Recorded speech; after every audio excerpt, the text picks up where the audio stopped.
Good morning દીકરાઓ. ચાલો આપણે નાઇટ્રોજન વાયુની બનાવટ, ગુણધર્મ અને ઉપયોગોની ચર્ચા કરી હતી. હવે આપણે નાઇટ્રોજનનું સંયોજન એટલે કે નાઇટ્રોજનમાંથી બનાવેલો પદાર્થ જે ખરો જેને આપણે કહીએ એમોનિયા, સૂત્ર આપણને ખબર NH3. તો એમોનિયા વાયુની બનાવટ, ગુણધર્મ અને ઉપયોગોની ચર્ચા. ગુણધર્મ બે પ્રકારના આવશે, ભૌતિક ગુણધર્મ અને રાસાયણિક ગુણધર્મ. તો આપણે બંને ગુણધર્મની ચર્ચા કરવી પડશે. પણ પહેલા આપણે જોઈએ કે ભાઈ એમોનિયા વાયુની બનાવટ કઈ રીતના. તો કે પહેલા ત્રણ ચાર રીત છે એની. તો એમોનિયા વાયુની બનાવટ જે કરી તો ત્રણ ચાર રીતે આપણે કરવી પડશે. નંબર 1 લખીએ ધારો કે એમોનિયા વાયુની બનાવટ. એમોનિયા બરાબર ધ્યાન આપજો. એમોનિયા વાયુની બનાવટ. જો મેં આવું લખું તો એવું કહેવાય કે એમોનિયા વાયુ જે ખરો તે જમીન અને પાણીની અંદર એનું પ્રમાણ ખૂબ જ અલ્પ. જમીન અને પાણીની અંદર અને પાણીમાં NH3 નું પ્રમાણ ખૂબ જ અલ્પ. NH3 નું પ્રમાણ ખૂબ જ અલ્પ. અલ્પ એટલે કે ઓછું પ્રમાણ, ઓછું જોવા મળે તમને. બીજું, એમોનિયા વાયુ જે ખરો, એમોનિયા વાયુ એ નાઇટ્રોજન યુક્ત કાર્બનિક સંયોજન, બરાબર ધ્યાન આપજો, કાર્બનિક સંયોજન, નાઇટ્રોજન યુક્ત કાર્બનિક સંયોજન, યુરિયા જેવા, યુરિયા એટલે તમને ખબર NH2CO NH2 જેવા, યુરિયા જેવા પદાર્થના ક્ષયન, કોઈ ક્ષયન શબ્દ વાપરે, કોઈ સડુ એવો શબ્દ વાપરે, અથવા કોઈ એવું લખે કે જળ વિભાજન. હું લખે જળ વિભાજન. જોજો ધ્યાનથી. તો નાઇટ્રોજન યુક્ત કાર્બનિક સંયોજન, યુરિયા જેવા પદાર્થના ક્ષયન અથવા જળ વિભાજનથી તમે એમોનિયા વાયુ મેળવી શકીએ. એમોનિયા વાયુ મેળવી શકાય. તો આ વસ્તુ બહુ અગત્યની. હવે જો આપણને યુરિયાનું સૂત્ર ખબર નહીં હોય તો મેળવી પડે. ભાઈ યુરિયાનું સૂત્ર શું આવે તો કે NH2, ધ્યાન આપજો, NH2CO NH2 આ પદાર્થ છે તમારો યુરિયા. એનું જળ વિભાજન કરીએ એટલે પાણીનો અણુ ઉમેરવો પડે. ચલી આ જ્યારે પાણીનો અણુ ઉમેરીએ ને ત્યારે શું બને તો કે ત્યારે છે ને એક્ચ્યુઅલી ખરેખર પદાર્થ બને NH4 twice CO3. આને કહેવાય એમોનિયમ કાર્બોનેટ. શું કહેવાય તો કે એમોનિયમ કાર્બોનેટ તરીકે ઓળખવામાં આવે. બરાબર, આ એમોનિયમ કાર્બોનેટ છે. તો આપણને તો જોઈએ યુરિયા, તો એનું વિઘટન થાય તો તમને twice mol NH3 plus CO2 plus CO, હા NH4 એટલે જોઈ લેજો તમને NH3 બે હાઇડ્રોજન કાઢ નાખ્યા અને આમાં મળવાનો CO2 વત્તા તમને મળે છે તો કે H. તમે આ રીતના જવાબ જે ખરો તે તમને લખી શકો. twice mol NH3 અને CO2, ઓકે, NH3 એટલે 42 6 અને તમે એમોનિયા NH4 twice CO3 નું તમે વિઘટન કરીને NH3 CO2 અને પાણીનો અણુ જે ખરો તે તમને કાઢી શકો. એમોનિયમ કાર્બોનેટ કહેવાય. ઘણી વખત શું થતું હોય તો કે ઘણી વખત છે ને તે સીધું સિમ્પલ આપણે બતાવી દેતા હોય. આ વસ્તુની જરૂર નહીં પડે તો સીધું બતાવી દેવાય. તો કે ભાઈ twice mol NH3 વત્તા CO2 આ જવાબ થઈ ગયો તમારો. આ જળ વિભાજન કોઈ જ મગજમારી નહીં. પણ આ જો જઈએ એમોનિયમ કાર્બોનેટ જો જઈએ તો એમોનિયમ કાર્બોનેટના આમાંથી બે NH3 કાઢી નાખો એટલે બે H2 બચે, હાઇડ્રોજન બચે, આમાંનો એક ઓક્સિજન એટલે H2 અને CO2 બને. પણ એની જરૂર નથી. આપણે સીધું કન્વર્ઝન જે ખરું તે અહીંયા બતાવી શકીએ. આ યુરિયાનું જળ વિભાજન અને આ એમોનિયા ગેસ આપણને મળી ગયો સીધો. પેલો જે મળે તે રીતના આ મળી શકે. અને આ સિમ્પલ અને સરળ બાબત થઈ ગઈ. આ તમારી ચોપડીની અંદર આપેલું. તો આ છે ને એમોનિયા આપણે મેળવી શકીએ. નંબર 1 થઈ ગયો. આ પદ્ધતિ નંબર 1 થઈ ગઈ. ઓકે, સેકન્ડ નંબર પર જવાના કે નાના પાયા ઉપર આપણે પ્રયોગશાળાની બનાવટમાં, એટલે કે પ્રયોગશાળા જે કરી, પ્રયોગશાળામાં એટલે કે આપણી લેબોરેટરીની અંદર આપણે એમોનિયા વાયુ બનાવવો હોય તો કેવી રીતના બનાવી શકીએ. તો નાના પાયા ઉપર એમોનિયા વાયુની બનાવટ એમોનિયમ ક્ષારની સોડિયમ હાઇડ્રોક્સાઇડ કે કેલ્શિયમ હાઇડ્રોક્સાઇડ સાથેની પ્રક્રિયા. તો પહેલા તો એ વસ્તુ થઈ ગઈ કે એમોનિયમ ક્ષારની એમોનિયમ ક્ષારની. તો પહેલા એ સમજો કે એમોનિયમ ક્ષારની વાત કરું. હું જરાક એક કામ કરું, આટલું કાઢી નાખું કેમ કે જગ્યા વધારે જોઈએ મને. તો જોજો આની અંદર એમોનિયમ ક્ષારની વાત કરતા હોય તો મારી પાસે પહેલા તો મને એમોનિયમ ક્ષારમાં સમજણ પડવી જોઈએ. ભાઈ એમોનિયમ ક્ષાર કયો? તો કે ભાઈ એમોનિયમ ક્ષાર તો ઘણા બધા. હું અહીંયા ચર્ચા કરી દઈશ એમોનિયમ ક્ષારની. એમોનિયમ ક્ષાર તો કે ભાઈ કયા કયા લઈ શકો? તો કે NH4Cl આપણે જાણતા હોવા જોઈએ. NH4 twice CO3 ammonium carbonate કહેવાય. NH4 twice SO4 ammonium sulphate કહેવાય. NH4 thrice PO4 ammonium phosphate કહેવાય. ક્ષાર તો આપણને ખબર પડે એમોનિયા, તો આપણે આગળ ધપી શકીએ. તો આપણને એટલીસ્ટ આપણને એ ખબર પડવી જોઈએ કે એમોનિયમ ક્ષાર કયા. તો એ એમોનિયમ ક્ષાર જે ખરા તે બુકની અંદર નહીં આપેલા હોય પણ થોડા ઘણા આપણને ખબર હોવી જોઈએ. તો એમોનિયમ ક્ષારની હવે હું લખું નંબર 2 એમોનિયમ ક્ષારની. એમોનિયમ ક્ષારની તો ક્ષાર તમારી પાસે અહીંયા આવી ગયા. એમોનિયમ ક્ષારની સોડિયમ હાઇડ્રોક્સાઇડ. સોડિયમ હાઇડ્રોક્સાઇડ ધ્યાન આપજો. Sodium hydroxide.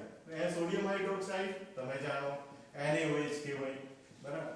અથવા કે કેલ્શિયમ હાઇડ્રોક્સાઇડ. કેલ્શિયમ હાઇડ્રોક્સાઇડ, બરાબર. કેલ્શિયમ હાઇડ્રોક્સાઇડ સાથેની હાઇડ્રોક્સાઇડ સાથેની પ્રક્રિયાથી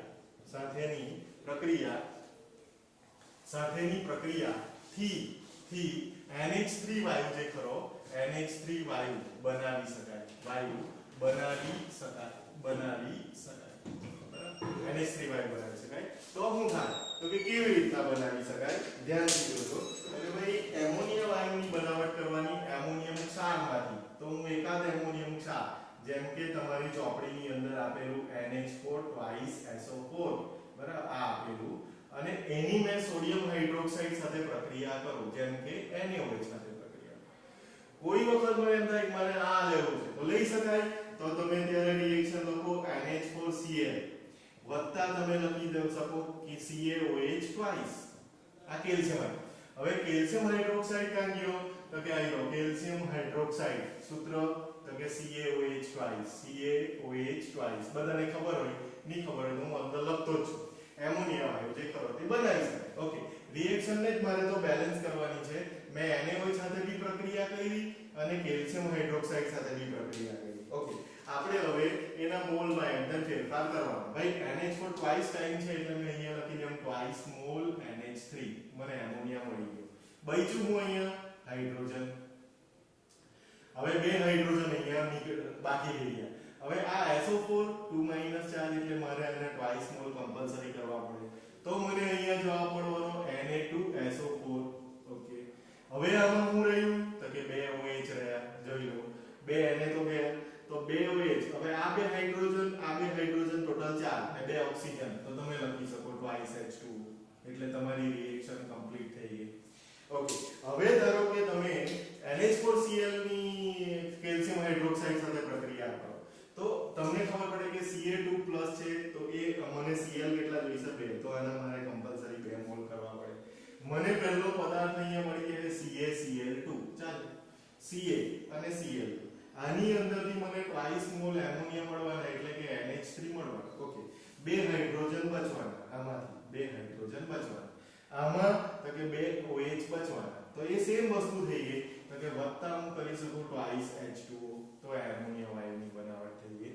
તો એમોનિયા વાયુની બનાવટ જે કરી તે હું કેવી રીતના? તો કે ભાઈ એમોનિયમ સલ્ફેટ તો તે આવ્યા. એમોનિયમ સલ્ફેટ કહેવાશે, એમોનિયમ ફોસ્ફેટ કહેવાશે, એમોનિયમ કાર્બોનેટ કહેવાશે, એમોનિયમ ક્લોરાઇડ કહેવાય. તમે આ ક્ષારનો ઉપયોગ કરી શકો. એક ક્ષારનો ઉપયોગ કરવાનો ચોપડીની અંદર તમારી પાસે લીધેલું છે એમોનિયમ સલ્ફેટ એટલે મેં એમોનિયમ સલ્ફેટ લીધું. અહીંયા ammonium chloride, sodium hydroxide, calcium hydroxide સાથે પ્રક્રિયા કરીને તમે એમોનિયા વાયુની બનાવટ પ્રયોગશાળામાં કરી શકો. સિમ્પલ અને સરળ. ઓકે, હવે સૌથી અગત્યની વાત જે કરી ત્રીજા નંબર પર જવાના. બીજી બનાવટ થઈ. હવે ત્રીજા નંબર પર આપણે જઈએ. હું આ કાઢી નાખતો છું, પોઝ કરીને તમે લખી લેજો.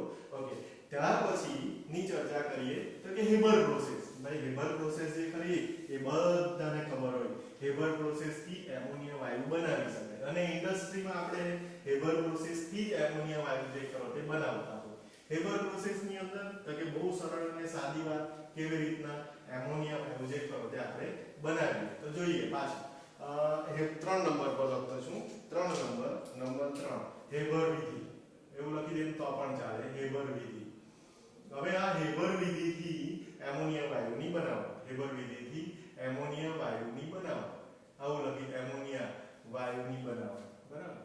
વાયુની બનાવટ તમે લખી શકો.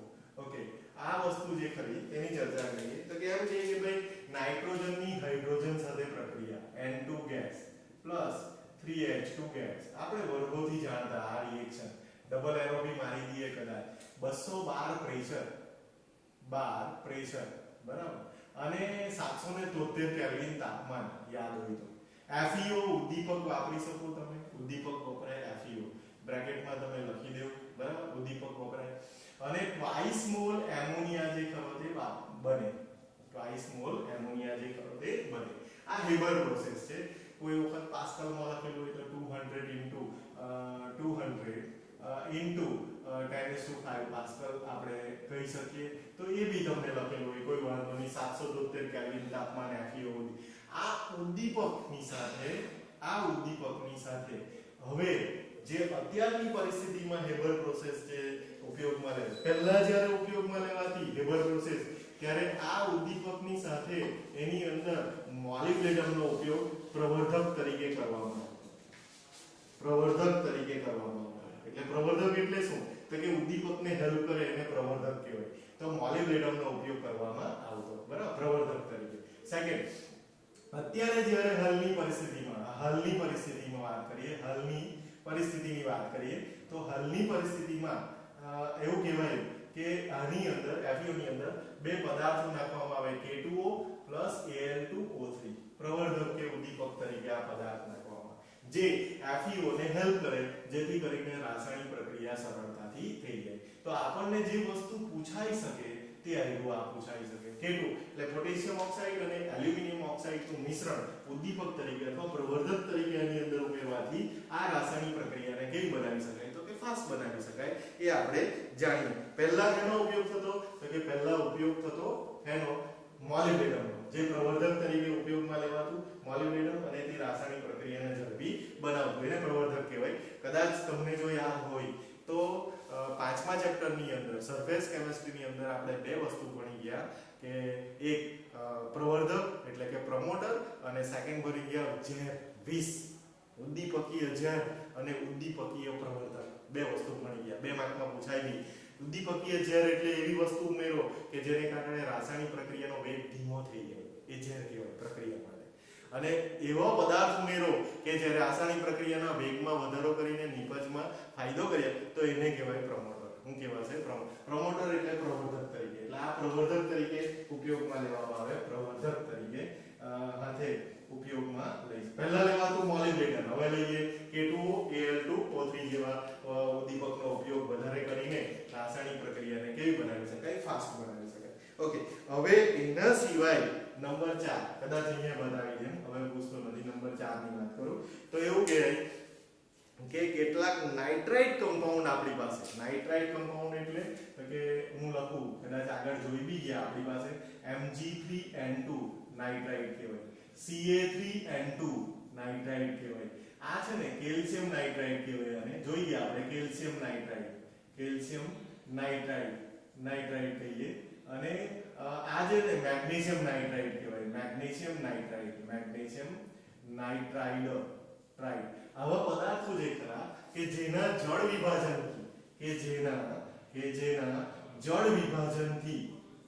વિભાજનથી પણ એમોનિયા વાયુ જે ખરો તે મેળવી શકાય. ઓકે, હવે કેવી રીતના મેળવી શકાય? તો ધારો કે મેં મેગ્નેશિયમ નાઇટ્રાઇડ લઈ લીધી તો મેગ્નેશિયમ નાઇટ્રાઇડ એટલે Mg3N2 એનું મેં જળ વિભાજન કરવાનું. જળ વિભાજન એટલે પાણી સાથેની પ્રક્રિયા. ભાઈ કેટલા નાઇટ્રોજન છે? 2. તો 2 મોલ એમોનિયા મને મળે કમ્પ્લીટ. એ મને સમજણ પડી ગઈ. ઓકે, અને નાઇટ્રોજન અને હાઇડ્રોજનની પ્રક્રિયા મેગ્નેશિયમ દ્વારા શું મળશે? તો કે મેગ્નેશિયમ દ્વારા મેગ્નેશિયમ હાઇડ્રોક્સાઇડ મળે. શું મળે? MgOH thrice. હવે કેટલા Mg છે? તો કે 3. એટલે સીધી સિમ્પલ વાત છે કે અહીંયા હાઇડ્રોજન વપરાયા 3 ગુણ્યા 6, જોજો ધ્યાનથી, અને અહીંયા વપરાયા 3 તાલી 9, એટલે 9 ને 6 કેટલા થઈ ગયા? તમે 15. હવે આવું કંઈ થયું અને અહીંયા તમે અહીંયા જે ખરું તે મેગ્નેશિયમ હાઇડ્રોક્સાઇડ 3 મોલ વાપરી દીધા, 3 હાઇડ્રોજન એટલે 3 તાલી 9, બરાબર છે. ઓક્સિજન બી ખરા 6, તો સોરી અહીંયા લખ્યું મેં, ખોટું લખ્યું. Okay, MgOH twice. ઓકે, 3 2 6 એટલે અહીંયા બી 6 થશે, તો હાઇડ્રોજન થયા તમારા 6. તો અહીંયા મેં વાપરી દઉં 6 મોલ H2O વાપરી દઉં. 6 મોલ H2O વાપરે એટલે 6 દુના 12, તો 2 તાલી 6 આવી ગયા, અને આ 2 તાલી 6 આવી ગયા, અને ઓક્સિજન 2 તાલી 6, તો અહીંયા 6 થઈ ગયા. Nitrogen 2, magnesium hydroxide. હવે સેમ પરિસ્થિતિમાં જો તમે કેલ્શિયમ નાઇટ્રાઇડનો ઉપયોગ અહીંયા કરો, તો અહીંયા એમોનિયાના 2 જ મોલ મળવાના, સેમ જ, પણ અહીંયા CaOH twice થઈ જશે. બસ એટલો ફરક પડશે કે MgOH twice ની જગ્યાએ CaOH twice થઈ જશે. તો આ બી એક બનાવટ થઈ ગઈ કે જેના થકી તમે એમોનિયા વાયુ જે ખરો તે બનાવી શકો. એટલે કેટલાક નાઇટ્રાઇડ સંયોજનો, બરાબર ધ્યાનથી જોજો, કેટલાક નાઇટ્રાઇડ સંયોજનો, ભાઈ કેટલાક નાઇટ્રાઇડ સંયોજનો એટલે મેગ્નેશિયમ નાઇટ્રાઇડ કે કેલ્શિયમ નાઇટ્રાઇડનો તમે ઉપયોગ કરી શકો કે જેમના જળ વિભાજનથી એમોનિયા વાયુ જે ખરો તે શું કરી શકાય, મેળવી શકાય, અને એવી રિએક્શનો. એટલે 4 પદ્ધતિ થઈ ગઈ. 4 પદ્ધતિ જે આપણે જોઈ લીધી કે 4 પદ્ધતિ થકી આપણે એમોનિયા વાયુ જે ખરો તે બનાવ્યું. ઓકે, એની સાથે સાથે NH3 ના ભૌતિક ગુણધર્મો, NH3 ના ભૌતિક ગુણધર્મોની વાત કરીએ તો ભાઈ ભૌતિક ગુણધર્મો શું છે? તો કે NH3 જે ખરો તેની જો ચર્ચા કરીએ તો NH3 એટલે એમોનિયા વાયુ કહેવાય. એમોનિયા વાયુ જે ખરો ને એ રંગવિહીન, વાસવિહીન, એને કોઈ સ્વાદ નથી, રંગવિહીન છે, વાસવિહીન છે. નાકમાં આપણે ઘણી વખત પ્રેક્ટિકલ કરતા હોય તો નાકમાં જતું રહે તો તીવ્ર વાસ છે. કેવી વાસ છે? તીવ્ર વાસ. રંગવિહીન, વાસવિહીન અને તીવ્ર વાસ છે. ઓકે, આવું કંઈ તમે લખી શકો. ભૌતિક ગુણધર્મમાં એ જ આવે. પછી એના શું આવે તો કે ઉત્કલન બિંદુ અને ઠાર બિંદુ અને ઉત્કલન બિંદુ. તો ઠાર બિંદુ કેટલું છે? તો કે ઠાર બિંદુ જે ખરું ચોપડીની અંદર આપેલું, તમે બી લખી શકો 198.4 કેલ્વિન જેટલું એનું ઠાર બિંદુ છે. ઉત્કલન બિંદુ લખો, ઉત્કલન બિંદુ. તો ઉત્કલન બિંદુ કેટલું છે? તો કે ઉત્કલન બિંદુ આપેલું છે 239.7 કેલ્વિન જેવું ઉત્કલન બિંદુ આપ્યું છે. આ ઉત્કલન બિંદુને ઠાર બિંદુ કોઈ વખત તમારે યાદ રાખી લેવાના. MCQ ના સ્વરૂપે તમને પરીક્ષાની અંદર પૂછાઈ જાય તો એ તમે યાદ રાખી શકો. બીજું, એમોનિયા જે ખરો અહીંયા બતાવતો છું, એમોનિયા એટલે NH3. તો NH3 નું બંધારણ જે ખરું ને તે આ ટાઈપનું, બરાબર ધ્યાન આપજો, આ ટાઈપનું. હવે આ ટાઈપનું છે ને બંધારણ, એમાં અબંધકારક ઇલેક્ટ્રોન યુગ્મની જોડ અહીંયા બતાવેલી છે. હવે આ છે ને એ પિરામિડલ ટાઈપનું એનું બંધારણ કહેવાય. એટલે તમે એક મુદ્દો એની અંદર ઉમેરી શકો કે બંધારણ જે ખરું, બંધારણ એ પિરામિડલ ટાઈપનું, પિરામિડલ પ્રકારનું બંધારણ, બરાબર. આ ભૌતિક ગુણધર્મમાં આવીએ. બીજું, એની પાસે અબંધકારક, આને અબંધકારક ઇલેક્ટ્રોન યુગ્મ કહેવાય, બંધકારક ઇલેક્ટ્રોન યુગ્મ કહેવાય. તો અબંધકારક ઇલેક્ટ્રોન યુગ્મ એક, બંધકારક ઇલેક્ટ્રોન યુગ્મ જે ખરા, બંધકારક ઇલેક્ટ્રોન યુગ્મ તે કદાચ આપણે દર્શાવીએ તો તે 3 થઈ જશે. કેવી રીતના? તો કે આ એક અને આ એક. તો આ 3 બંધકારક ઇલેક્ટ્રોન યુગ્મ થઈ ગયા, બંધકારક ઇલેક્ટ્રોન યુગ્મ. તમે આ ચર્ચા કરી શકો ભૌતિક ગુણધર્મની અંદર. બીજું ખાતે હું લખી શકો તો કે બીજું ખાતે તમે એ લખી શકો કે નાઇટ્રોજન પાસે અબંધકારક ઇલેક્ટ્રોન યુગ્મની જોડ છે. નાઇટ્રોજન પાસે બંધકારક ઇલેક્ટ્રોન યુગ્મની જોડ છે, જેનું એ દાન કરી શકે. તેથી તે લુઈસ બેઝ તરીકે વર્તી શકે.